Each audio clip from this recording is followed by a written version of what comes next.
नमस्कार, ABP news देख रहे हैं आप और मैं हूं आपके साथ शीरी। नफरत की दीवार आखिर कब गिरेगी और कैसे गिरेगी, ये सवाल इसीलिए क्योंकि जिस तरीके से उदयपुर में कन्हैया लाल के साथ जो जघन्य अपराध हुआ, जिस तरीके से उन्हें मारा गया, उसके बाद एक तरह का मामला अमरावती से भी सामने आया। अमरावती में एक केमिस्ट की हत्या कर दी जाती है। इस पूरे मामले में अब ये भी बात खुलकर सामने आ रही है कि ये भी जो हत्याकांड है वो नुपुर शर्मा के समर्थन में एक पोस्ट से लेकर जुड़ा हुआ है। जांच लगातार हो रही है, कई लोगों की गिरफ्तारी हो चुकी है, लेकिन इस तरह की वारदातों के आगे पीछे की जो घटनाएं हैं वो सवाल खड़ा करती है कि क्या ये नफरत की दीवार इतनी ऊंची हो गई है कि इसे गिराना, इसे तोड़ पाना इतना मुश्किल हो गया है। इसी पर हम चर्चा करेंगे। हमारे साथ पूरा एक पैनल जुड़ा हुआ है खास मेहमानों का। हमारे साथ कांग्रेस के प्रवक्ता आलोक शर्मा जी को आप यहां पर देख रहे हैं, और इसी के साथ मेरे साथ आप देख रहे हैं कि एलन राव जी हैं, फॉर्मर डीसीपी, जो हमारे साथ यहाँ स्टूडियो में मौजूद हैं। पंडित अजय गौतम, हिंदू धर्मगुरु, भी हमारे साथ जुड़े हुए हैं, इस चर्चा में शामिल हो रहे हैं। शिवम त्यागी, पॉलिटिकल एनालिस्ट, भी हमारे साथ यहाँ स्टूडियो में मौजूद हैं। और साथ ही थोड़ी देर बाद हमारे साथ कुछ और मेहमान भी जुड़ेंगे, उनसे भी परिचय मैं आपका कराऊंगी। लेकिन फिलहाल आप सभी मेहमानों का बहुत स्वागत है एबीपी न्यूज पर।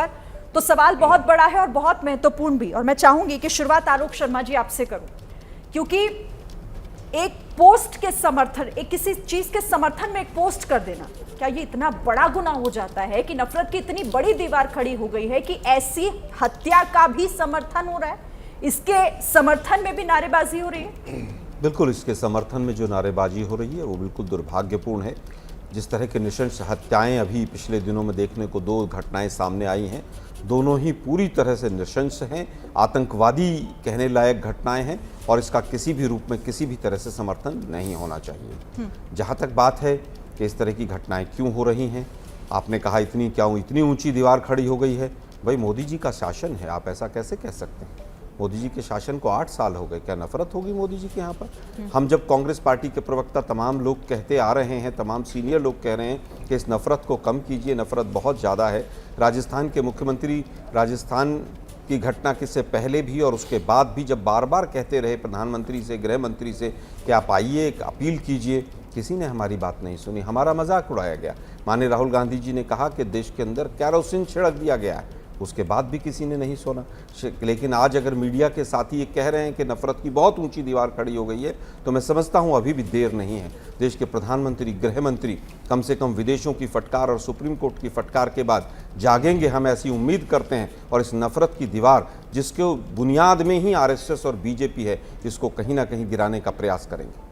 ठीक है, एलन राव जी भी मेरे साथ हैं, फॉर्मर डीसीपी हैं। एलन राव जी, क्योंकि इस पूरे मामले में पुलिस की भूमिका पर भी सवाल उठे, चाहे मैं उदयपुर की घटना का जिक्र करूं, वहां भी ये कहा गया कि समझौता करा देने की कोशिश की गई, लेकिन मामले की तह तक जाने की कोशिश शुरुआत में नहीं हुई, शायद कन्हैया लाल की हत्या ना हुई होती। और इसी तरह के आरोप अमरावती में जो हुआ, वो भी इसी तरह की चीजें सामने आ रही है कि पहले लूटपाट का मामला दिखा दिया जाता है, हालांकि बाद में इस तरह का, अब नुपुर शर्मा के समर्थन में पोस्ट से जुड़ा हुआ ये मामला है। तो आपको लगता है क्या कि यहाँ पर ये भूमिका पुलिस की भी बहुत महत्वपूर्ण हो जाती है और दोनों ही केसेस में वो नाकाम साबित हुई? देखिए, उदयपुर के मामले में पहले से भी पता लगा था कि ये इनका पहले कंप्लेंट हुआ था और कन्हैया लाल ने शिकायत की थी पुलिस में, और पुलिस ने और उसको थ्रेट भी बताया था कि मेरे को जान का खतरा है, उनके मेरे पीछे लोग लगे हुए। ये होने के बावजूद उनको पुलिस ने वहाँ पर कुछ लीपापोती की, जिसे कहते हैं कि आपका समझौता करा दिया, और इसी का यही मैं समझता हूँ ये नतीजा है। उनको हौसला मिल गया, जिन्होंने कन्हैया लाल की हत्या की, उन लोगों को लगा कि ऐसा कुछ नहीं है, पुलिस ने कुछ नहीं किया हमारे लिए और ना कुछ करेगी, और उसी का ये नतीजा है। अगर पुलिस समय रहते अगर उसमें प्रिवेंटिव एक्शन जिसे कहते हैं कि कोई ऐसा एक्शन ले लेती उनके खिलाफ, ताकि उनको कुछ डर रहता, पुलिस का डर रहता, कानून व्यवस्था का डर रहता, लेकिन वो नहीं रहा। इसलिए वो उनके हौसले बुलंद हुए और ये सारे जघन्य अपराध उन्होंने किया है। इसके बाद जो हुआ है, उसके बाद अभी उनके शायद सीनियर ऑफिसर्स का ट्रांसफ़र भी कर दिया गया है और एक्शन लिया गया है इसमें। और जो राजस्थान सरकार है, उन्होंने पुलिस क्योंकि गृह मंत्रालय उनके अंडर आता है, राजस्थान सरकार के अंदर आता है, उन्होंने कार्रवाई की है। और अपेरेंटली ये लग रहा था कि पुलिस अगर सही समय रहते हुए कार्रवाई कर लेती तो शायद कन्हैया लाल की डेथ नहीं होती। जहां तक अमरावती की बात, अमरावती की जहां तक बात है वो कि अभी डिटेल पूरी आई नहीं है, लेकिन वहां भी अगर पुलिस का कोई ऐसा ढिलमुली रवैया रहा तो वो भी एक निंदनीय है। मैं पुलिस की भूमिका पर मैं बताता हूँ, पुलिस को स्वच्छंद होकर किसी भी राजनीति से दूर रहकर अपना कानून के हिसाब से काम करना चाहिए। जो न्याय संगत होता है, जो रूल्स हमारे रूल बुक में जैसा कार्रवाई करनी होती है, irrespective of any caste, creed and any religion, किसी के साथ में कोई भेदभाव नहीं होना चाहिए। ये पुलिस की एक भूमिका रहनी चाहिए। और पुलिस अगर ये इस भूमिका के अंदर रहेगी तो मैं समझता हूँ कभी क्रिटिसिज्म पुलिस का नहीं हो सकता। 10 सेकंड का काउंटर देना चाहूँगा। राव साहब का मैं बड़ा सम्मान करता हूँ। ये काफ़ी दिन तक दिल्ली पुलिस में सब इंस्पेक्टर से लेकर ऊपर तक गए और इन्होंने क्राइम को काफ़ी देखा, लेकिन आज दुख हुआ। क्या राव साहब आप मुझे कन्हैया ने कोई कंप्लेंट की थी उसकी कॉपी प्रोड्यूस कर सकते हैं? यस, कंप्लेंट सर, एक मिनट, कंप्लेंट दूसरे पक्ष ने की थी, कन्हैया अरेस्ट हुआ था। 10 तारीख को कंप्लेंट हुई, 11 को कन्हैया अरेस्ट हुआ, 13 तारीख को उसकी जमानत हुई और 15 तारीख को कन्हैया ने लिखकर पुलिस को दिया कि मुझे कार्रवाई नहीं करनी। तो कम से कम झूठ ना फैलाएं यहाँ। नहीं, मैं झूठ, पहली चीज, एक मिनट सर, मेरे फैक्ट्स हैं, अगर गलत होंगे तो आप प्रोड्यूस कीजिएगा। मैं जो कह रहा हूँ उसको मैं अपने सबूतों के साथ कह रहा हूँ। दूसरी चीज, आप मुझे एक बार भी ये दिखा दीजिए कन्हैया ने ये कहा हो कि मुझे सुरक्षा चाहिए। एक लेटर, मुझे एक चिट्ठी दिखा दीजिए कहीं से भी। उसने तो स्पष्ट मना किया कि हमारा जो है अब मुझे कोई कार्रवाई नहीं करनी है। क्या यह सच नहीं है? दूसरी चीज, एक मिनट, भारतीय जनता पार्टी का युवा मोर्चे का अध्यक्ष दिल्ली पुलिस की वैन के ऊपर खड़े होकर दिल्ली पुलिस को चुनौती देता है। सीए के काम पर गोली मारने का, गोली लेते हुए जो लोग गए वो बीजेपी ज्वाइन करते हैं। क्या ये सच नहीं है? हाई कोर्ट के दिल्ली के जज परवेश वर्मा के खिलाफ एफआईआर और कपिल मिश्रा के खिलाफ जो केस था, जज रातों रात ट्रांसफर हो जाते हैं। पुलिस पूरी तरह से बायस गई है दिल्ली की। सुप्रीम कोर्ट, एक मिनट, परिवार ने कहा कि हमको धमकाया जा रहा है। एक मिनट में आती हूँ आपके। मैं तो कह रहा हूँ ना, पूरी बीजेपी है, पूरी बीजेपी है और बीजेपी पे समर्थित लोग हैं। कौन है बीजेपी? मैं तो कह रहा हूँ पूरी बीजेपी है। नहीं, मैं कन्हैया लाल की बात कर रहा हूँ। मैं फिर कह रहा हूँ ना, कन्हैया लाल ने अगर कहीं पर कंप्लेंट की थी कि साहब मुझे पुलिस सुरक्षा चाहिए, उसकी कहीं तक मुझे अभी तक कॉपी नहीं मिली। अगर मिली हो तो 1 घंटे का शो है, राव साहब मुझे दिखा कर जाएं। उसने कहा कि मैं कंप्लेंट नहीं, मैं वापस लेता हूं। कंप्लेंट उसकी नहीं थी, कंप्लेंट ही दूसरे पक्ष की थी। इसलिए केवल राजस्थान सरकार को बदनाम करने के लिए राव साहब इस तरह की बयानबाजी ना करें। आप, मैंने राजस्थान सरकार के लिए मैंने कभी कुछ नहीं कहा, ना कोई पार्टी पॉलिटिक्स की। आलोक जी, मैं बिल्कुल आपकी भी इतनी इज्जत करता हूं। मैं बता रहा हूं आपको, पार्टी पॉलिटिक्स करेंगे तो मैं बताऊंगा फिर। अच्छा, ये बताइए आलोक जी कि फिर उन्होंने सीनियर अफसर्स के खिलाफ कार्रवाई क्यों की? अगर ट्रांसफर करना कार्रवाई नहीं होती, वजह से किया। एडमिनिस्ट्रेटिव एक्शन है ये, ट्रांसफर करना, ठीक है। जिम्मेदारियों की बात करते हैं। 1 मिनट रुक जाइए, सियासत की नहीं। अजय गौतम है, पंडित अजय गौतम। पुलिस कह रही है कि रेड कारपेट बिछा रहे हैं आप मुकुल शर्मा के लिए, उस पर नहीं बोलेंगे आप? अजय गौतम, क्योंकि ये मामला कहीं ना कहीं धर्म के इर्द गिर्द जुड़ा हुआ नजर आ रहा है। जी। ऐसे में धर्मगुरुओं की बहुत बड़ी यहाँ पर भूमिका हो जाती है, क्योंकि हमने देखा कि इस तरह के मामलों में कई, चाहे बयानों की मैं बात कर लूं या कई धार्मिक गुरु ऐसे हैं जो अपनी तरफ से बजाय शांति की अपील करने के कुछ ऐसा बोल जाते हैं कि मामला और बिगड़ जाता है। देखिए, सबसे पहले तो कन्हैया लाल जी की हत्या हुई और चाहे अमरावती में हत्या हुई, दोनों ही जगह कांग्रेस की सरकार थी। और मैं ये मानता हूं कि ये स्टेट स्पॉन्सर्ड मर्डर है। स्टेट स्पॉन्सर्ड मर्डर, ये जानते हुए कि ऐसी, ये जानते हुए मर्डर कर रहे हैं। भाई आलोक जी, आप तो सभ्य व्यक्ति हैं। मेरी बात भाई आप बताइए ना, मैं बता रहा हूं, मैं आपके एक बात का जवाब कार्यकर्ता है जो आतंकी घटना कर रहे हैं। मैं एक बात का जवाब दूंगा आपको सुप्रीम कोर्ट तक। मुझे मेरी बात तो कहने दीजिए। मेरी बात, मेरे टाइम की लिंचिंग मत करिए प्लीज। सवाल सिर्फ इतना सा है कि क्या जब ये कह रहे हैं कि उसने कोई शिकायत नहीं दी, क्यों? क्या LIU को नहीं पता होता कि ये घटना होने वाली है? लोकल इंटेलिजेंस नहीं होता जो सरकार के अधीन होता है, ये होने वाला है? वहां पर देखिए, बूंदी, आज बनारस में एक दिन में 8 मर्डर हुए, उस दिन LIU को नहीं पता चला। बूंदी में जिस दिन मौलाना, 8 मर्डर हो गए। क्या तरीका है आपका? आप ऐसे आप लोग धर्मगुरु की तरह बात, धर्मगुरु, आप लोग बोल रहे हो ना, ये बीजेपी का पक्ष रखने के लिए मैं बीजेपी का पक्ष नहीं रख रहा, मैं बीजेपी का पक्ष, ये तरीका ठीक नहीं। एक मिनट मुझे आलोक जी प्लीज, आप जब बोलते कोई नहीं बोलता लेकिन कोई दूसरा बोले आप बीच में बोल पड़ते हैं, ये आपकी बात गलत हो जाती है। यही इसी तरह के धर्म संसद, अरे भाई धर्म को लीजिए ना, इस तरीके की बात क्यों बौखला रहे हो भाई, क्यों बौखला रहे हो, सच तो सुनने की हिम्मत रखो। जल्दी अजय गौतम फिर शिवम। मैं इतना ये कह रहा हूं, देखिए मैं जो मौलाना वहां बैठकर जिसे बूंदी में अब गिरफ्तार किया राजस्थान सरकार ने, वही मौलाना और उसके साथ के जो गैंग के मेंबर थे वो पिछले 1 महीने से कह रहे थे कि एक ही सजा होगी, सर तन से जुदा होगा। ये आज तक उन्हीं उन मौलानाओं को पकड़ा? नुपुर शर्मा के लिए हल्ला मचाए हुए हैं सारे लोग, और अपनी पार्टी को फंड करके ऐसे ऐसे मौलानाओं को ये उकसाते हैं, उनको पार्टी का प्लेटफॉर्म देते हैं, जो सरेआम धमकी देते हैं कि हम सर तन से जुदा कर देंगे। तो पहले उदयपुर और फिर अमरावती, और अब सवाल ये उठ जाता है कि आखिर नफरत की ये दीवार गिरेगी कैसे, कौन गिराएगा, और इस दीवार को और ज्यादा ऊंचा करने की कोशिश कौन कर रहा है, इसी पर हम चर्चा कर रहे हैं। एक और खास मेहमान भी हमारे साथ जुड़ गए हैं, हाफिज गुलाम सरवर, इस्लामिक स्कॉलर हमारे साथ जुड़े हुए हैं। बहुत स्वागत है आपका गुलाम सरवर साहब। चलिए शुरुआत में आपसे ही कर लेती हूँ ब्रेक के बाद, क्योंकि यहाँ पर इससे पहले जो चर्चा हुई उसमें तमाम पैनलिस्ट ने अपनी बात रखी, हालांकि शिवम त्यागी अभी रह गए, उनसे मैं बात करती हूँ। लेकिन मुझे ये बताइए, क्योंकि आपसे मैं इसीलिए पूछ रही हूँ, आप एक इस्लामिक स्कॉलर हैं, आपने भी सुना होगा कि इस तरह की नारेबाजियां होती हैं कि जो नबी के खिलाफ बोलेगा उसका सर तन से अलग कर दिया जाएगा। ये सोच आती कहां से और ये पनपती कैसे है? तमाम वीडियोस ऐसे हमने देखे हैं जहां एक हुजूम होता है लोगों का और सब लोग एक ही आवाज में, एक ही उसमें अपने सुर बुलंद करते हैं। सबसे पहले तो मैं ये बताऊं कि कई बार चैनल में मैंने इस बात को रखा है कि सर तन से जुदा वाला जो मामला है, इस पर एक बहस तो होनी ही चाहिए थी, लेकिन मेरे नाम के आगे जो इस्लामिक स्कॉलर या मुस्लिम स्कॉलर लिखते हैं, मेरा अपना एक संगठन है, बार बार मैंने रिक्वेस्ट किया है कि मुझे उसी नाम से दिखाया जाए, क्योंकि आजकल टीवी डिबेट में हम लोग जो कुछ बोलते हैं उसको बड़ी गंभीरता से लोग ले रहे हैं। तो इस्लामिक स्कॉलर एक बड़ा पद है जिसको मैं सुशोभित नहीं कर सकता हूँ।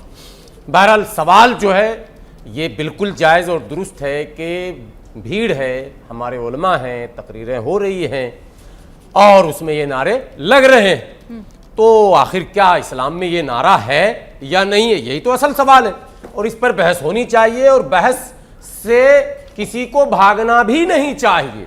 सवाल अगर कोई भी करता है, पूरे देश में किसी के मन में कोई सवाल आता है इस्लाम के प्रति या मुसलमानों के प्रति, तो आपका कर्तव्य बनता है धार्मिक और सामाजिक कि आप फ्रंट पर आएं और संतोषजनक उत्तर दें।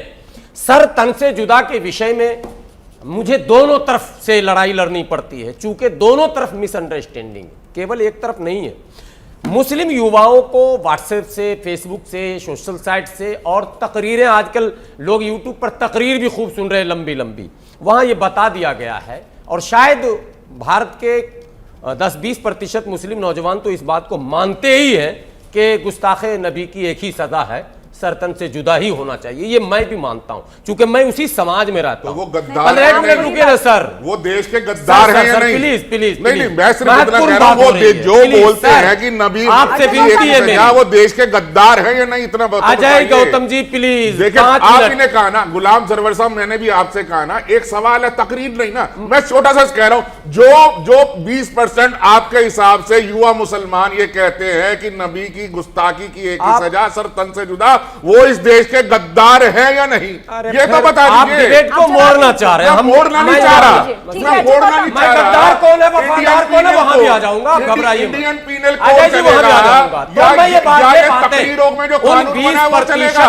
कन्हैया लाल को क्यों मारा ये बताइए आप, फिर कन्हैया लाल को क्यों मारा? अमरावती में एक सेकंड में इस बात को रोक रहा हूं, हमारे व्यूअर भी देख रहे हैं। अजय गौतम जी, कन्हैया लाल के हत्यारे के समर्थन में पूरे भारत में कोई खड़ा है? मेरठ के अंदर पकड़े गए आतंकबाजी करते हुए। कौन? मेरठ के अंदर पिता ने कोई रैली, कोई जलसा देखा? नहीं, बताइए। मेरठ के आप किस मुंह से बोल रहे हैं? आप लोग पटाखे चला रहे हैं और अदालत के झंडे नाचने वाले, आप बताइए, जयपुर हाईकोर्ट तिरंगा उतारकर भगवा लहराने वाले, शंभूलाल रैगर के समर्थन में जुलूस निकालने वाले,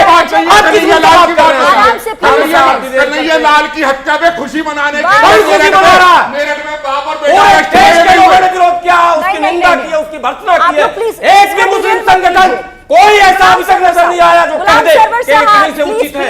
वो कौन है जो पटाखे चला रहे थे? मैं घर पर आना चाहता हूँ, आप चाहते नहीं। आपको तो धर्म की राजनीति करने में लाभ है, धर्म की राजनीति आप नहीं है, समस्या के निराकरण की तरफ नहीं आएंगे, आप समाधान नहीं करेंगे। वो गद्दार है, लेकिन नफरत की दीवार गिराने की बात हो रही है कि वो गद्दार है। आज एबीपी कह रही है कि आखिर नफरत की दीवार गिरेगी या नहीं गिरेगी, इस पर बहस है।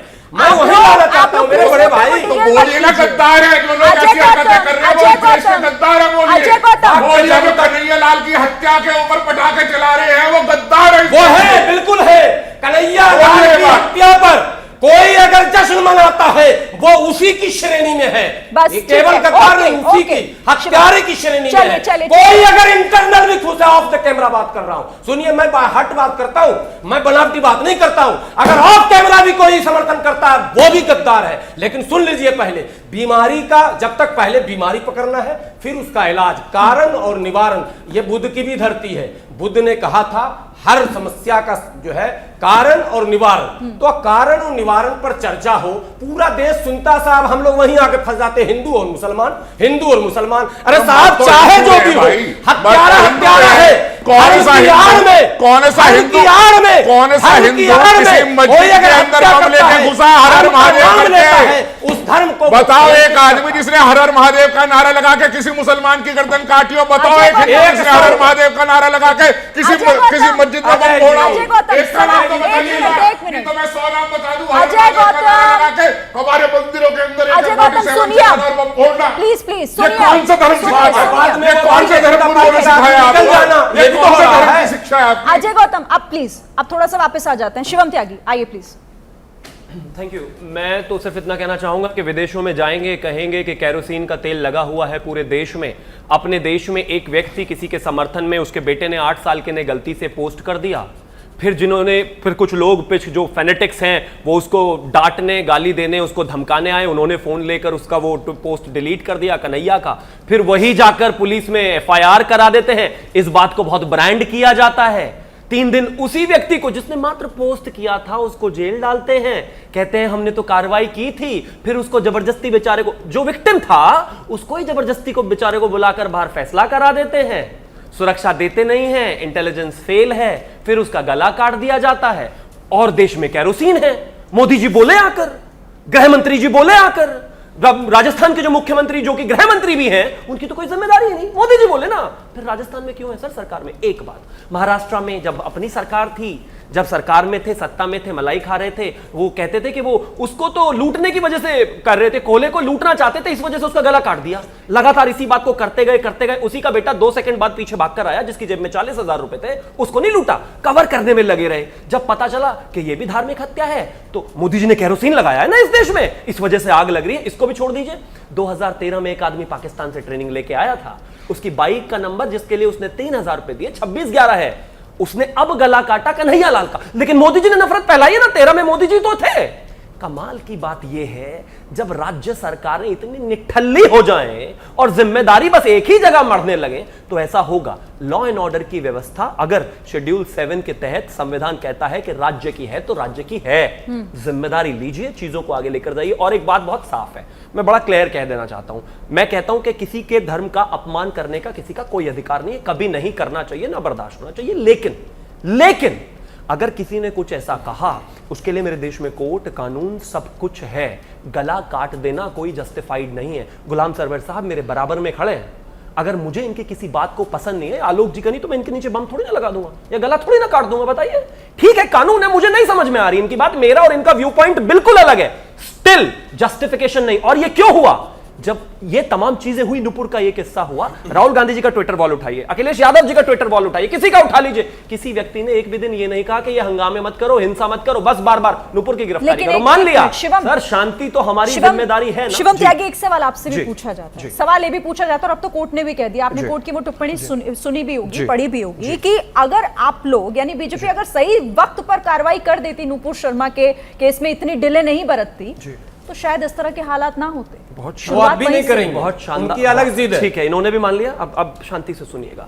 कमलेश तिवारी के केस में वो जेल भी गए थे, सब कुछ था, फिर भी उनकी गर्दन उतारकर अलग रख दी गई।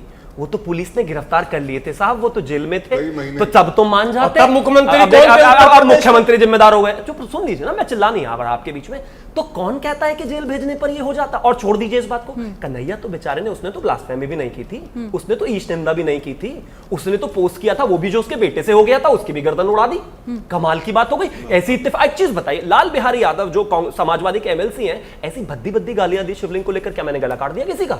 शिवलिंग को लेकर जब ज्ञान वापी का मसला उठा, इस देश के एक एक जर्नलिस्ट जो दूसरी साइड में अपने आप को रखते हैं, या तमाम ऐसे इंटेलेक्चुअल लोग हैं, तमाम ऐसी पार्टीज हैं जिन्होंने अपमान किया, मैंने गला उतार दिया किसी का। भगवा को आतंकवाद कहा कांग्रेस वालों ने, मैंने गला उतार दिया। राम सेतु काल्पनिक कहा, मैंने गला उतार दिया। नहीं, कानून है हर किसी चीज का इलाज, गला नहीं काट सकते।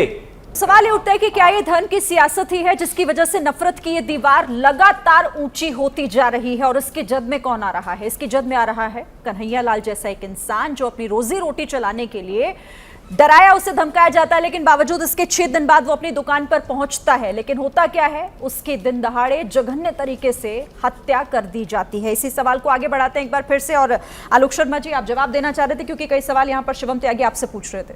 देखिए, मुझे लगता है कि सुप्रीम कोर्ट की टिप्पणी के बाद सभी को संवेदनशील होकर सवाल पूछने चाहिए। उन्होंने कहा कि नुपुर शर्मा अहंकार का दंभ भर रही। उसने कहा कि जिस तरह से उसके पीछे एक बड़ी ताकत खड़ी हुई है। दिल्ली पुलिस को कहा कि आप रेड कारपेट बिछा कर लगे हुए हैं, फिर भी कांग्रेस के ऊपर आप बात कर रहे हैं। लेकिन मुझे वो याद आ रहा है कि ओ माय गॉड, ये तो मारने वाले भी बीजेपी के निकले, उस पर कोई बात नहीं कर रहा है। आतंकी लोग बीजेपी के तमाम लोगों के साथ फोटो हैं उनके, वो प्राइमरी मेंबर हैं, सेकेंडरी मेंबर हैं, बाइक खरीदी, ये खरीदा, वो खरा, कांग्रेस ने ऐसा कर दिया। अभी भी मैं कहूँगा कि नफरत मत फैलाइए, इस डिबेट में भी वही हिंदू मुस्लिम करने का प्रयास मत कीजिए।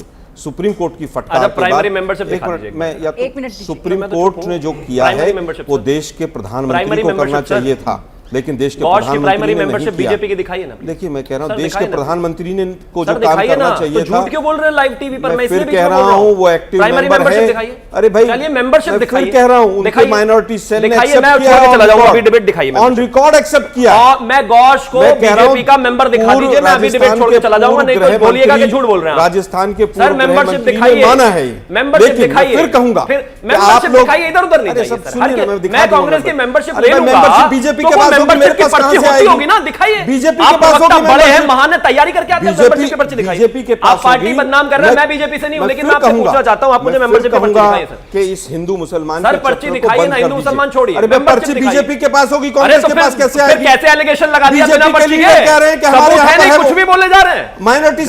माइनॉरिटी सेल के जिलाध्यक्ष का कहना है कि वो हमारे कार्यक्रमों में लगातार जाते थे, लेकिन ऑफिशियल मेंबर नहीं। हिंदू मुसलमान जितना करना चाहते हैं, खूब हिंदू मुसलमान। आलोक जी बहुत बड़े नेता हैं, वो बाहर जाएंगे 10 लोगों से फोटो खींचेंगे तो क्या मतलब?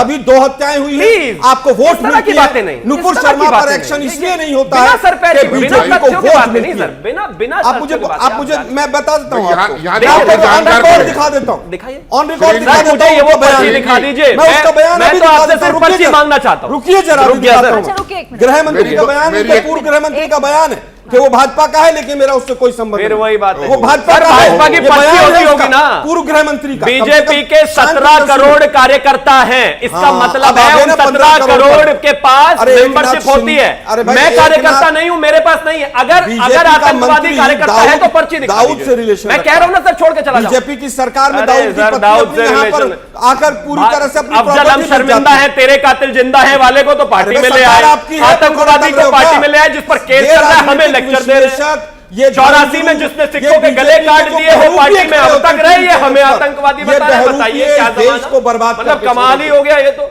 मतलब उल्टा चोर कोतवाल को डांटे, सुबह से शाम तक आतंकवाद के चार्जेस लगने वाले और ऐसे नारे लगाने वाले को पार्टी में गले में लगाकर आई लव यू कर रहे हैं, और यहाँ बता रहे हैं कि बीजेपी वाले आतंकवादी को लेकर लोगों के रहे हैं। ऐसे नहीं चलेगा। देखिए, ऐसे नहीं बेहतर चलेगा, होगा बिल्कुल नहीं चलेगा। इस पर आग लगाने की बजाय पर भी बेशक ना हो ये, लेकिन कागज जरूर चाहिए।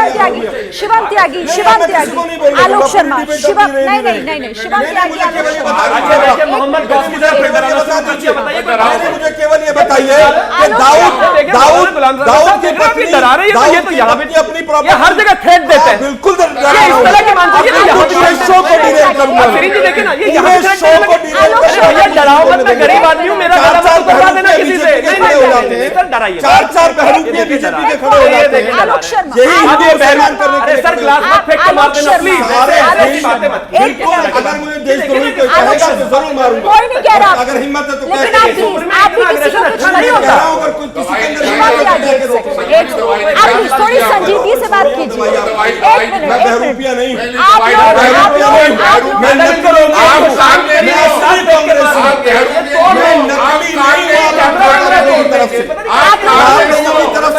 मैं छोड़ो कान में नहीं हो, मैं कह रहा हूँ मैं आप लोगों की तरह आलोक बहरूपिया शर्मा, नहीं, मैं कांग्रेसी हूँ, कांग्रेस की बात कर रहा हूँ। ठीक है आप हिंदू धर्म के दुश्मन हो। अच्छा एक मिनट आप आलोक अजय गौतम ठीक है आलोक शर्मा अच्छा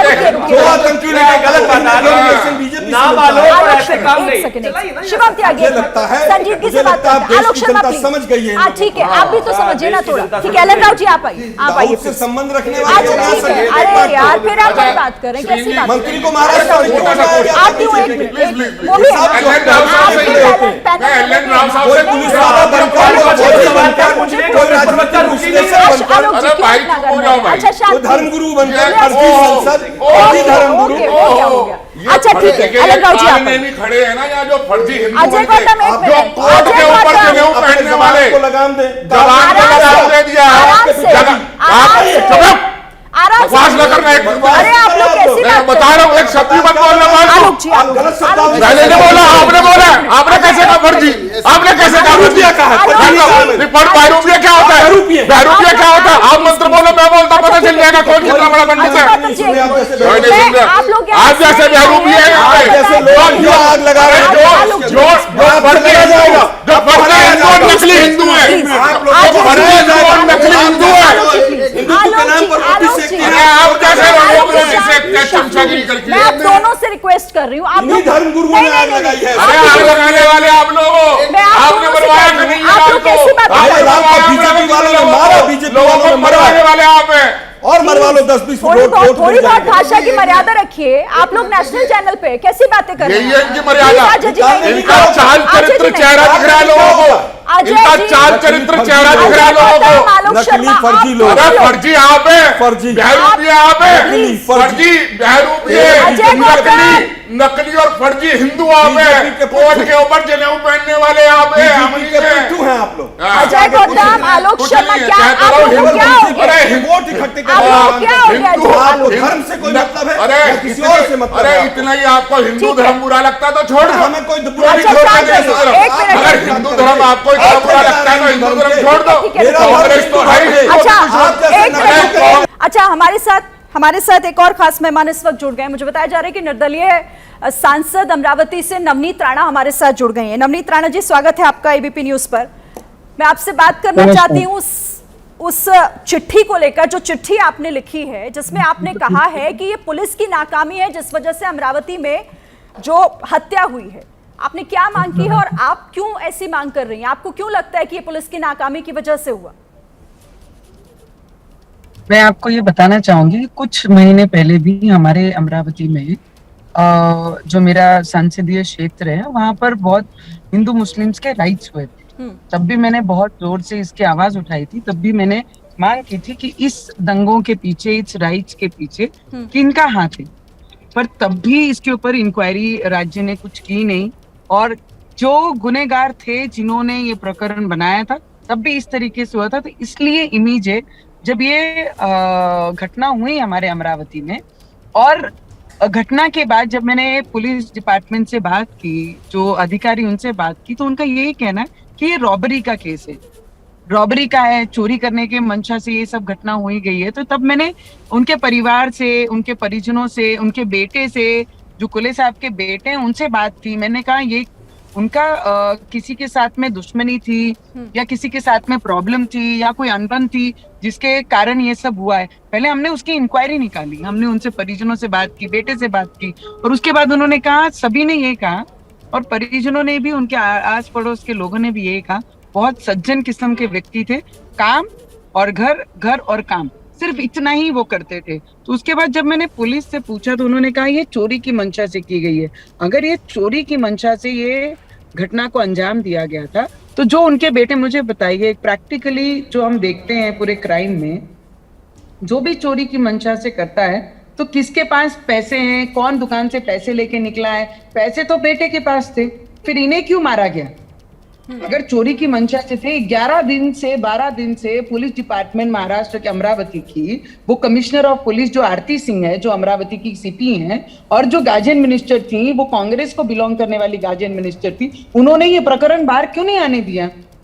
आज वो जब हमने एनआई को, सीबीआई को और गृह मंत्री को जब हमने पत्र लिखा as a member of parliament ये नाते से कि हमें राज्य की डिपार्टमेंट के ऊपर भरोसा नहीं है, क्योंकि एक घटना ऐसी होती है, रोड पे आके उसे चाकू से मारा जाता है और उसे बोलते हैं कि रॉबरी की घटना है और रॉबरी की इन्वेस्टिगेशन हम कर रहे हैं। इसलिए उसी दिन मैंने पत्र उनको मेल किया, उनसे बात की, और जो ऑपोजिशन लीडर थे हमारे महाराष्ट्र के देवेंद्र फडणवीस जी, उन्होंने होम मिनिस्ट्री में बात करके उस पर इमीडिएट इंक्वायरी लगाई। और जब इंक्वायरी लगती है, एनआईए के जब इन्वेस्टिगेशन करने के लिए ऑफिसर्स वहां पे आते हैं, तब कमिश्नर ऑफ पुलिस अमरावती की बाहर खुलेआम आके आज प्रेस कॉन्फ्रेंस लेके बोलती है जो घटना उदयपुर में हुई उसी के रिलेटेड ये घटना है।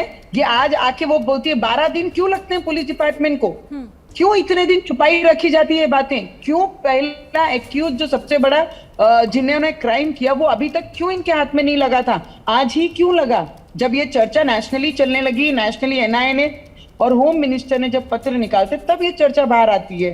मुझे बताइए इसमें किसके कौन नाकाम है? यहाँ पे जो सरकार थी, किस वोटर्स को आकर्षित करने के लिए, किसको सिक्योर करने के लिए ये सब खेल रचाया गया। और बड़ा अफसोस लगता है कि हमारे हिंदुस्तान में आज भी ओपनली आके, मुझे एक पत्रकार ने पूछा, मैं आपसे बताऊंगी madam, you are a female, इतना दुख हुआ मुझे। वो कहते हैं कि नुपुर शर्मा ने जो बयान दिया, यानी नवनीत राणा, आप ये कह रहे हैं कि इस मामले को दबाने की कोशिश की जा रही थी। आप मेरे साथ रहिएगा, मैं आगे भी आपसे इस पर बात करूंगी। नवनीत जी, आपने कहा कि इस पूरे मामले पर लीपापोती की कोशिश की गई, आपको क्या लग रहा है और क्यों आखिर लग रहा है कि इस मामले को दबाने की कोशिश की जा रही थी, ऐसा प्रयास हो रहा था?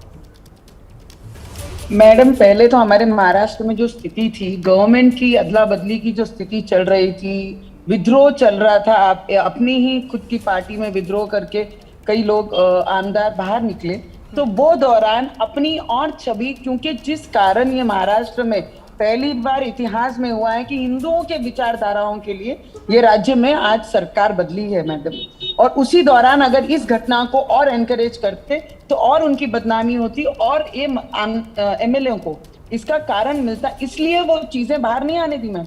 आज जब नेशनली एनआईए जब इंक्वायरी इन्वेस्टिगेशन करने अमरावती पहुंचती है, गृह मंत्री जी अपने ट्वीट करके कहते हैं कि इन्वेस्टिगेशन होगी, और ऐसा लगता है कि इंटरनेशनली इसमें कहीं ना कहीं बाहर के लोगों का भी हाथ है, तब जाके ये चीजें बाहर आई।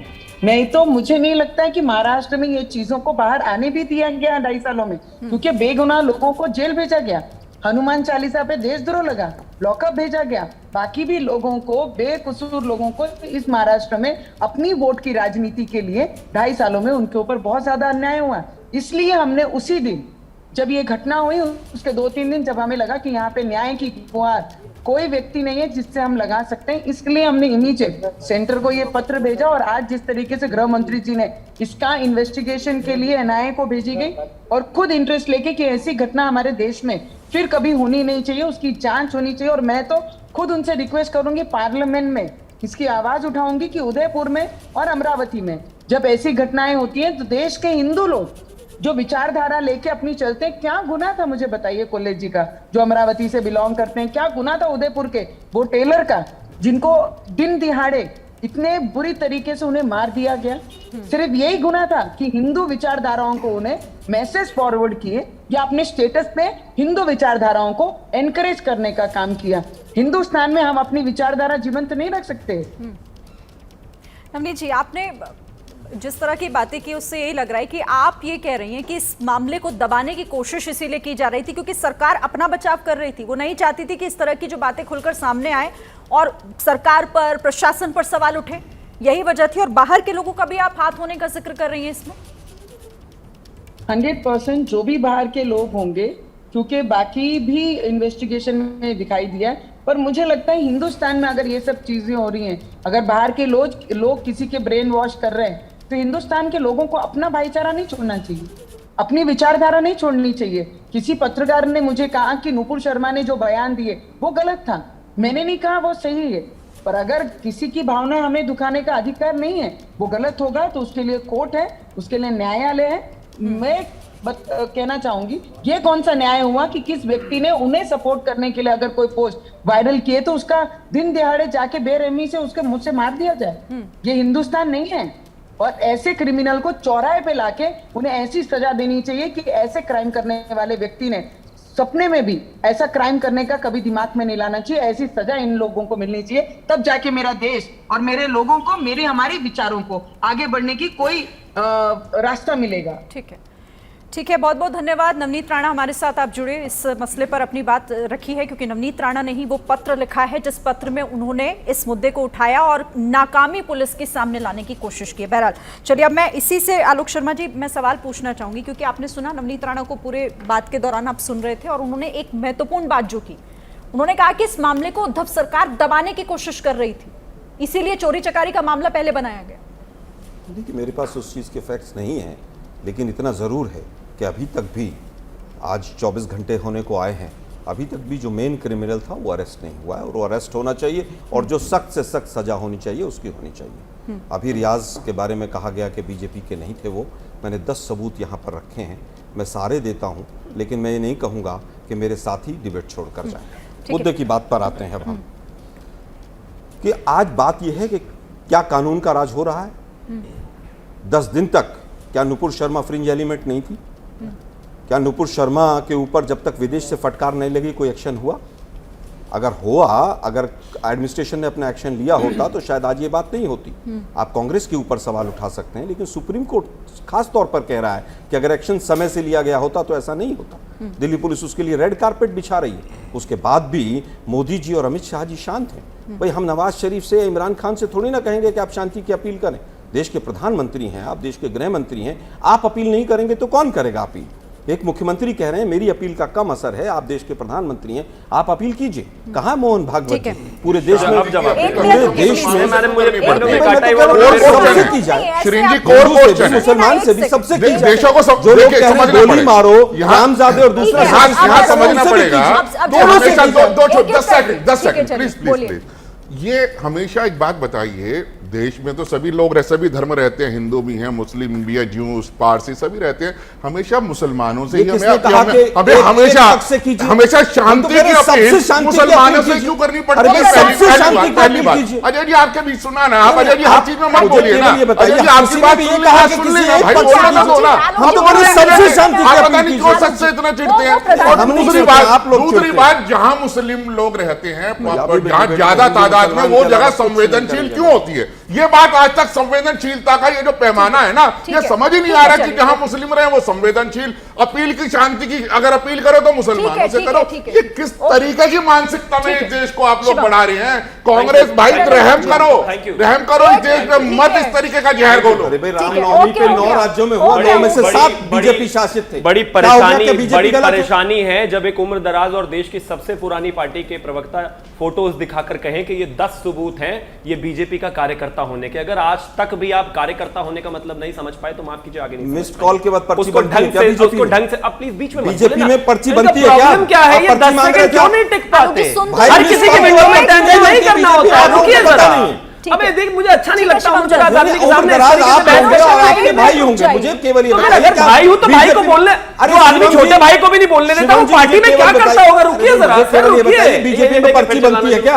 अरे भैया रोको इनको, कोई प्लीज रोको। भाई बीजेपी में पर्ची बनती है अरे क्या? रोको हाँ या भैया, ना? रोको इनको। अरे आप सर, पर्ची बन जाए, अरे ऑटो जनरेटेड पर्ची होती है, खुदा का भाई, इनको बोला। बताइए ना भला बस, क्या बस, है हो गया, ये? ठीक है, जल्दी से। लिंचिंग फिर करना, अलग जवाब तिरंगा पहनाते अबे, हैं। फिर से चिल्लाना बस, शुरू। जी, हो जब आप गया, कस्टमर शांत केयर हो पे भारतीय जनता पार्टी की मेंबरशिप के लिए फोन करते हैं तो उसके बाद थैंक यू का एक नोट होता है जिस पर रिकॉर्ड किया जाता है। कैसी बातें कर रहे हैं? वो पर्ची पर्ची बनती होती क्या? है, दैट इज ऑटो जनरेटेड पर्ची। कैसी बात सर, प्लीज समझ प्लीज लीजिए। ना, अब आप आगे इसको आता हूं फिर से तो बोल इसलिए उसका कोई सबूत इनके पास है नहीं तो ये फोटो निकाल के लाए हैं। प्लीज अरे बे, औद्धिकता को बीजेपी बढ़ाना के चाहिए। अब मैं आगे आता हूं, बीजेपी अब का मैं आगे पत्ता आता हूं। पहन इन्होंने कर कहा बैठा हुआ है कि और सर अब बीजेपी तो के लोग विंडो कह में रहे हैं नहीं है, हमारे आपको मेंबर सिर्फ है। हो जाइए।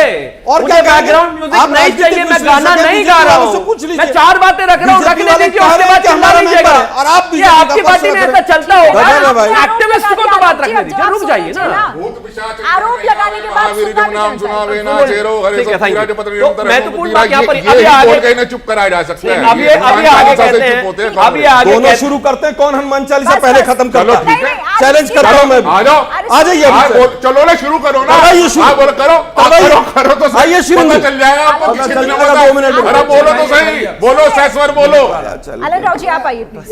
यस, मैं श्री जी, ये कैसी डिबेट बात तो हो रही है पूरी मुझसे कर मेरी लेते समझ से हैं, बाहर है। जी। आपस में इतना शोर मचाकर ये कुछ बात ना आपके दर्शकों को भी नहीं पता लग रहा होगा क्या हो रहा ये है। मानते ही बट नहीं मैं हैं, एक चीज ये बोले जाते हैं जब देखो। मैं दिल्ली पुलिस पे एक एलिगेशन आया कि रेड कारपेट बिछाने वाली बात है, उस पर मैं क्लियर कर देता हूँ। माननीय सुप्रीम कोर्ट का ही जजमेंट 2013 का है, Arnesh Kumar versus state of हाँ बिहार। जी। उसमें बिल्कुल क्लियरली लिखा हुआ 7 साल तक की सजा जिस केस में है उसको गिरफ्तार करने की जरूरत नहीं है। Immediate अगर कम है तो। उसमें कुछ पैरामीटर्स हैं, वो अगर उसके कैटेगरी में आता है, जैसे कि कोई इन्वेस्टिगेशन में कोऑपरेट नहीं कर रहे हैं या कोई ऐसी चीज़ है जो सबूत इकट्ठा करना है उसलिए उसको अरेस्ट करना है, तभी उसको अरेस्ट किया जा सकता है। अदरवाइज माननीय सुप्रीम कोर्ट की 5 जजों की एक बेंच ने एक बड़ा एक लैंडमार्क जजमेंट है उसमें आया हुआ है। इसीलिए दिल्ली पुलिस ने नुपुर शर्मा को अभी तक, जहां तक मुझे लगता है, इसलिए अरेस्ट नहीं किया है क्योंकि अरेस्ट करने की कोई वजह होनी चाहिए। और कई केसों में तो अरेस्ट करना जरूरी भी नहीं होता, विदाउट अरेस्ट चार्जशीट फाइल की जाती है। तो अरेस्ट उसी केस में होती है जहां बहुत जरूरी होता है अरेस्ट करना। और उसमें अरेस्ट का मकसद क्या है कि अरेस्ट का मकसद है कि केस की ट्रायल अगर चलेगी तो वो आदमी अभियुक्त जो भी है वो केस अदालत में पेश होता रहेगा। यही एक मकसद होता है अरेस्ट करने का। कोई अरेस्ट करने के बाद कोई ऐसी बात नहीं होती है जिस प्रकार से डीसीपी साहब, क्या आपका कहना क्या है दिल्ली क्या पुलिस सारे अरेस्ट नहीं सारे करेगी? सारे सबूतों करेगी को इसमें। मद्देनजर आपका रखते कहना हुए है दिल्ली पुलिस अरेस्ट नहीं करेगी? क्या नुपुर शर्मा को दिल्ली पुलिस अरेस्ट नहीं करेगी, ये मैं आज बहुत ओपनली अच्छी कह रहा हूँ। बात। बस ठीक है, बहुत नहीं अच्छी नहीं करेगी। नहीं नहीं क्या बहुत अच्छा अच्छी सर, बात। जनता सुने इस बात डेप्यूटी को। कमिश्नर ऑफ पुलिस, क्या नुपुर शर्मा ने कोई ऑफेंस किया है? Sir as a deputy commissioner of police, sir नहीं, मैं एक लॉयर भी हूँ। सर लॉयर के हिसाब से मैं कह रहा हूँ। एक आईपीएस ऑफिसर वही होने कह के रहा हूँ। नाते मेरे मन में ये जिज्ञासा है, आम आदमी के मन में ये जिज्ञासा है, क्या नुपुर शर्मा ने क्या कोई प्राइमा फेसाई ऑफेंस कमिट किया है? ये आप देखिए अगर नहीं, FIR नहीं, मैं- एक मिनट मैं बता रहा हूँ, ये 100 करोड़ लोग जानना चाहते इसका हैं। जवाब मैं दे रहा हूँ। अगर कोई FIR हुई है, नहीं, क्या FIR किया है? भी होती है, क्या प्रेमा किया है? ऑफेंस होता क्या है, तभी सच को FIR कह होती है। देना गुनाह है क्या इस देश में, ये बता FIR दीजिए। हुई है तो कोई ना कोई प्रेमा फेसाई ऑफेंस FIR हुआ है हुई तभी है हुआ ना है। उनके खिलाफ। FIR होती तब FIR है। है तो कई बार कोई नहीं, क्राइम नहीं वो- बनता, क्लोजर फाइल हो जाता है। वो हो जाती है अलग बात है। क्लोजर फाइल हो जाता है। फेसाई की बात है। कोर्ट तय करेगा। अपराधी वो गुलाम सरवर जी आइए। investigation और में गुलाम कोर्ट सरवर तय साहब करेगी। से ही मेरी ये रिक्वेस्ट है, क्या देखिए आप इस्लामी स्कॉलर है, सर, इस्लाम को इस दिल्ली में जानते सुनिए, हैं, इस्लामी का इस्लाम नहीं। अच्छा ठीक लीगल डिबेट है, है, लीगल। इस्लाम की और लीगल हदीस की किसी के साथ में रुके रोशनी ना। में, इस्लाम और हदीस की रोशनी ने उस तो- क्या नुपुर शर्मा ने कोई ऑफेंस किया? सिर्फ चलिए, देखिए आप सुनिए, हदीस ठीक के है। हवाले से बोलिएगा, बोलिए।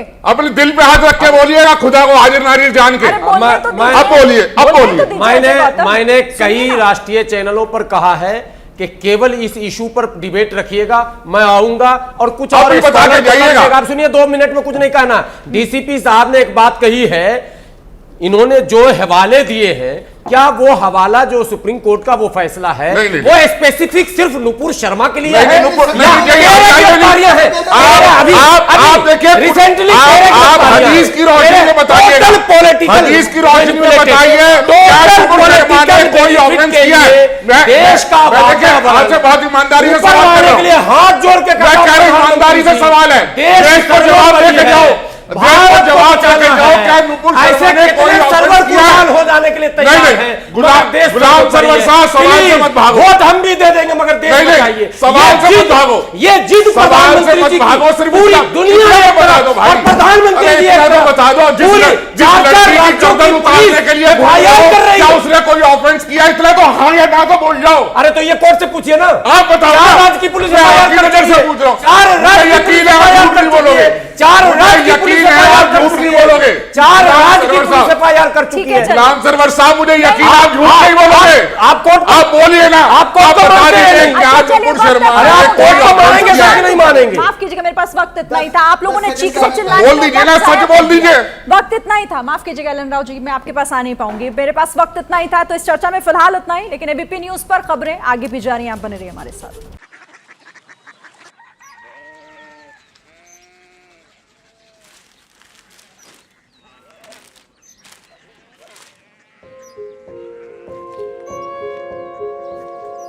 बाबा बाबा Korea city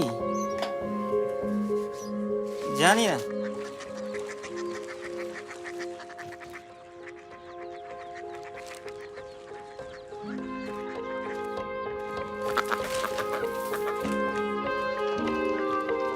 Korea city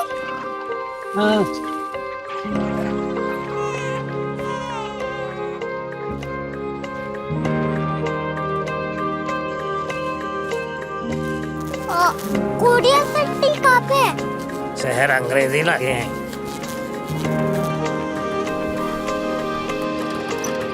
Korea city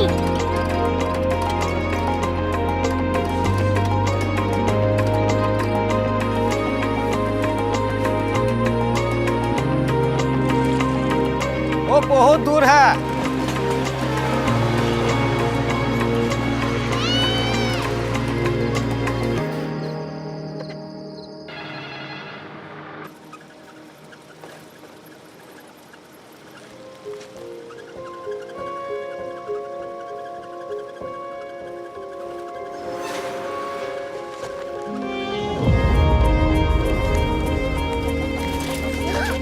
Korea city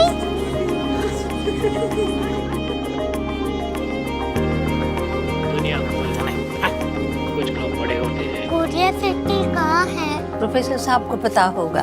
हो, ये छोटा वाला ग्लोब लगता है और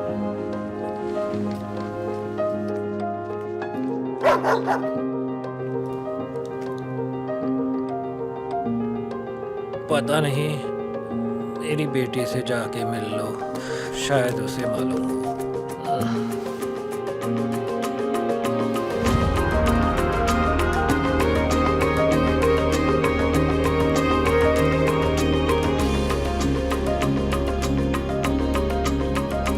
हाय,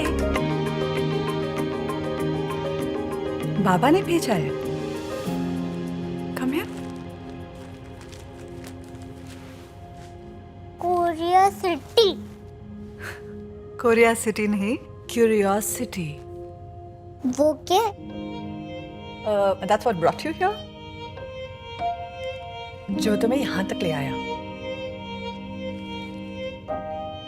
क्यूरियोसिटी